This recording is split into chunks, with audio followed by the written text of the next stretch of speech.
বিভাজনের রাজনীতি বাদ দিয়ে তরুণ প্রজন্মের বিপ্লবকে স্বীকৃতি দিতে বিজ্ঞ রাজনীতিবিদদের প্রতি আহ্বান জানিয়েছে বৈষম্য বিরোধী ছাত্র আন্দোলনের আহ্বায়ক হাসনাত আব্দুল্লাহ। আজ ফরিদপুরে সরকারি রাজেন্দ্র কলেজ মাঠে মুক্ত মঞ্চে এক সমাবেশে এ আহ্বান জানান তিনি।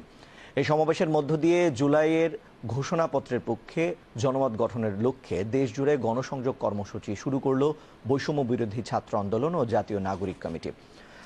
সমাবেশে জাতীয় নাগরিক কমিটির মুখ্য সংগঠক সার্জিস আলম বলেন, সংবিধানে জুলাই বিপ্লবের ঘোষণাপত্রের স্বীকৃতি থাকতে হবে।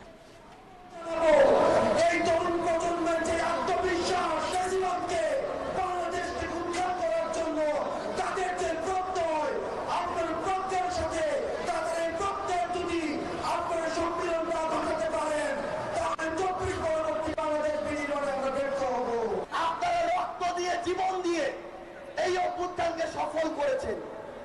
এই অভ্যুত্থান সংবিধানের একটি গুরুত্বপূর্ণ জায়গায় স্বীকৃতি থাকতে হবে।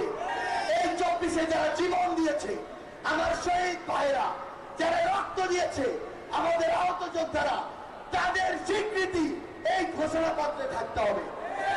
যেই প্ল্যাটফর্মকে সামনে রেখে ফ্যাসিস্ট বিরোধী পুরো বাংলাদেশ ঐক্যবদ্ধ হয়েছিল, সেই বৈষম্য বিরোধী ছাত্র আন্দোলন এই প্ল্যাটফর্মের নাম স্বর্ণাক্ষরে ওই ঘোষণাপত্রে থাকতে হবে।